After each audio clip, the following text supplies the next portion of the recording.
Hello friends, जय जगन्नाथ। आज आम जानिबा सुभद्रा योजनार न्यू अपडेट विषय रे। न्यू अपडेट कौन कौन आसी वीडियो माध्यम आपण मैंने जानीपारे एवं जानिबा सुभद्रा योजना अप्लाई करने केउं केउं डॉक्यूमेंट दरकार एवं सुभद्रा फॉर्म केउंठारे मिलिबो, किपरि फिलअप करिवे एवं किपरि अप्लाई करिवे एवं केउंठारे अप्लाई करिवे, ସେଥିରେ ରାସନ କାର୍ଡ଼ ଦରକାର ଅଛି କି ନାହିଁ ଏବଂ ଇନକମ୍ ସାର୍ଟିଫିକେଟ୍ ଏବଂ ରେସିଡେଣ୍ଟ ସାର୍ଟିଫିକେଟ୍ ଦରକାର ହେବ କି ନାହିଁ ଏ ବିଷୟରେ ଜାଣିବା। ଭିଡ଼ିଓଟି ଆରମ୍ଭ କରିବା। Welcome to my YouTube channel maths cap informer.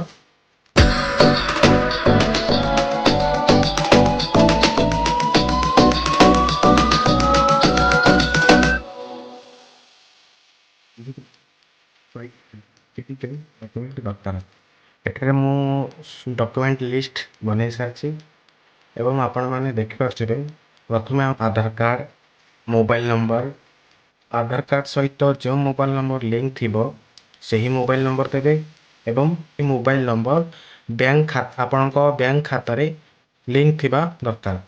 ଏବଂ ତୃତୀୟ ଡକ୍ୟୁମେଣ୍ଟଟି ହେଉଛି ବ୍ୟାଙ୍କ ପାସବୁକ୍।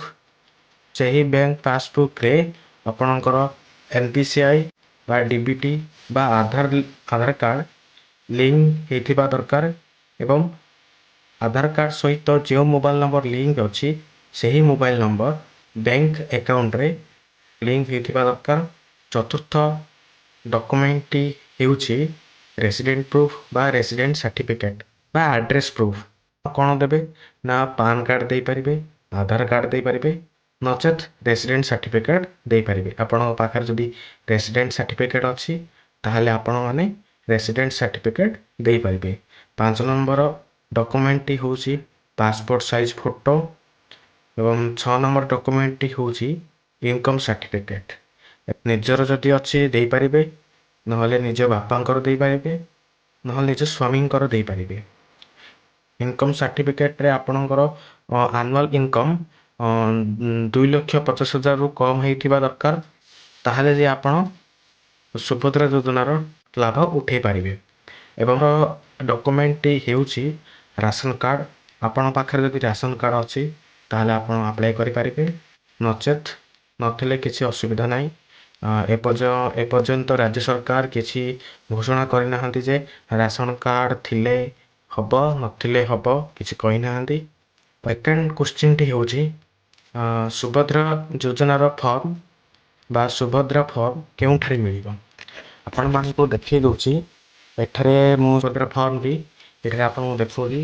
ଆପଣ ଏଠି ସୁଭଦ୍ରା ଫର୍ମ, ଏହି ଫର୍ମଟି ଆପଣଙ୍କ ନିକଟସ୍ଥ ଥିବା ଅଙ୍ଗନବାଡ଼ି କେନ୍ଦ୍ରରେ ଆପଣ ସମ୍ପୂର୍ଣ୍ଣ ମାଗଣାରେ ପାଇପାରିବେ। ଏବଂ କିପରି ଫିଲ୍ଅପ୍ କରିବେ ସେଠାରେ ଆପଣ ଅଙ୍ଗନବାଡ଼ି କର୍ମୀମାନେ ଆପଣଙ୍କୁ ବୁଝାଇ କହିବେ ଏବଂ ସେଠାରେ ଫିଲ୍ଅପ୍ କରି ଆପଣ ପାଖରେ ଥିବା ଜନସେବା କେନ୍ଦ୍ରଠାରେ ଏହି ଫର୍ମ ଦେଇ ଆପ୍ଲାଏ କରିପାରିବେ। ଏବଂ ଏଠାରେ ଫିଲ୍ଅପ୍ କିପରି କରିବା, ଏଠାରେ ଦେଇଛି କ ବିଭାଗ ଆବେଦନକାରୀଙ୍କ ସବିଶେଷ ବିବରଣୀ, ସମ୍ପୂର୍ଣ୍ଣ ନାମ ଆଧାର ଅନୁଯାୟୀ ତୁମ ଆଧାର କାର୍ଡ଼ ଅନୁସାରେ ଯେଉଁ ନାମ ଅଛି ଏଠାରେ ଯେଉଁ ନାମ ଅଛି ସେହି ନାମ ଏଠାରେ ଦେବେ ଏବଂ ତଳେ ଆପଣଙ୍କର ଲାଷ୍ଟ ନେମ୍ ଦେବେ ବା ଆପଣଙ୍କ ସରନେମ୍। ତାପରେ ଆଧାର ସଂଖ୍ୟା, ଏଠାରେ ଆପଣଙ୍କର ଆଧାର ନମ୍ବର ଲେଖିବେ। ତାପରେ 3 ନମ୍ବରରେ ଦେଉଛି ନା ସ୍ୱାମୀ ବା ପିତାଙ୍କର ନାମ ଆଧାର ଅନୁଯାୟୀ। ଆଧାର କାର୍ଡ଼ ଅନୁସାରେ ଆପଣଙ୍କ ଯଦି ପିତାଙ୍କ ନାମ ଥିବ ତାହେଲେ ଏଠାରେ ଆପଣ ପିତାଙ୍କ ନାମ ଲେଖିବେ, ଯଦି ଆପଣଙ୍କର ସ୍ୱାମୀଙ୍କ ନାମ ଥିବ ଏଠାରେ ଆପଣଙ୍କର ସ୍ୱାମୀଙ୍କ ନାମ ଲେଖିବେ।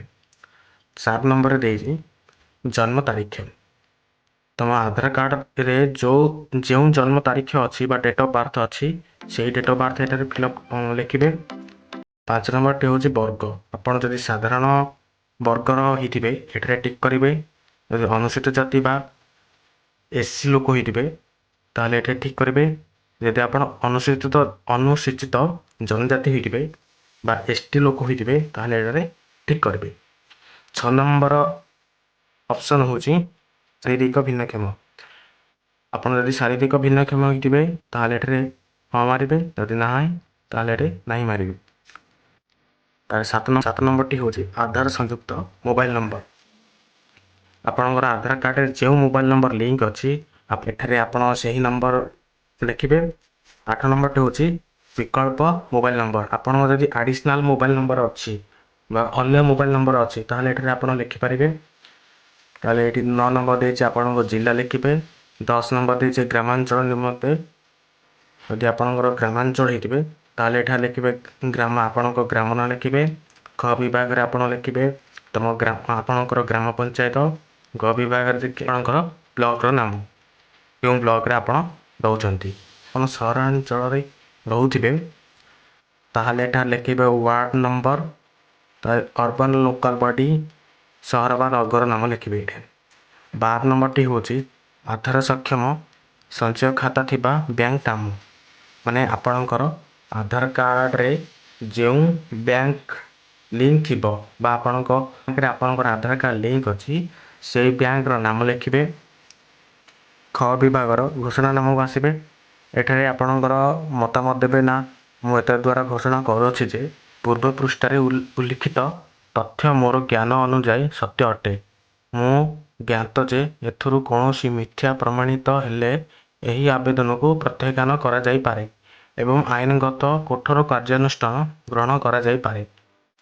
ଦୟାକରି ପ୍ରଯୁଜ୍ୟ ସ୍ଥାନରେ ଠିକ୍ ଚିହ୍ନ ମାରନ୍ତୁ। ଏଠାରେ ଆପଣ ପଢ଼ିବେ ମୁଁ ଓଡ଼ିଶାର ବାସିନ୍ଦା ଅଟେ, ଏଠାରେ ଠିକ୍ ଚିହ୍ନ ମାରିବେ। ତାରେ ଏମିତି ଆପଣ ପଢ଼ି ଏଠାରେ ଆପଣ ଯେଉଁଟା ଭାବୁଛନ୍ତି ଏଇଟା ଠିକ୍ ଚିହ୍ନ ଦେବା ଦରକାର ସେଠାରେ ଆପଣ ଠିକ୍ ଚିହ୍ନ ଦେବେ। ଗରେ ଲେଖାଯାଇଛି ଆପଣ ଯେଉଁ ଉପରୋକ୍ତ ବକ୍ସରେ ଠିକ୍ ଚିହ୍ନ ମାରିଛନ୍ତି ତାର ଡିକ୍ଲାରେସନ୍ ଏଠାରେ ଲେଖାଯାଇଛି। ଆପଣ ଡିକ୍ଲାରେସନକୁ ଭଲ ଭାବରେ ପଢ଼ି ଏଠାରେ ସିଗ୍ନେଚର କରି ଏବଂ ଡେଟ୍ ଲେଖି ଆପଣଙ୍କ ନିକଟସ୍ଥ ଥିବା ଜନସେବା କେନ୍ଦ୍ର ବା ମୋ ସେବା କେନ୍ଦ୍ରରେ ଆବେଦନ କରିପାରିବେ। ଆବେଦନ କରିସାରିବା ପରେ ଆପଣଙ୍କ ପାଖରେ ଯେଉଁ ରେଫରେନ୍ସ ନମ୍ବର ଆସିବ, ଆପଣ ଏଠାରେ ଲେଖି ରଖିଥିବେ ଏବଂ ଆବେଦନ ତାରିଖ ଲେଖି ରଖିଥିବେ, ଆଧାର ନମ୍ବର ଲେଖି ରଖିଥିବେ। ଆପଣମାନେ ଜାଣିପାରିଲେ ସୁଭଦ୍ରା ଫର୍ମ କେଉଁଠାରେ ମିଳିବ ଏବଂ ଆପ୍ଲାଏ କିପରି କରିବା ଏବଂ କେଉଁଠାରେ କରିବା। ଧନ୍ୟବାଦ ପ୍ରଥମରୁ ଶେଷ ଯାଏଁ ଦେଖିଥିବାରୁ ମୋ ଭିଡ଼ିଓକୁ, ଏବଂ ଏହି ଭିଡ଼ିଓକୁ ଲାଇକ୍ କରନ୍ତୁ ଏବଂ ସେୟାର କରନ୍ତୁ। ଯେଉଁମାନେ ନ୍ୟୁ ଅପଡ଼େଟ୍ ବିଷୟରେ ଜାଣିନାହାନ୍ତି ସେମାନଙ୍କ ପାଖକୁ ସେୟାର କରନ୍ତୁ ଏବଂ ସବସ୍କ୍ରାଇବ୍ କରିବା ଭୁଲନ୍ତୁ ନାହିଁ।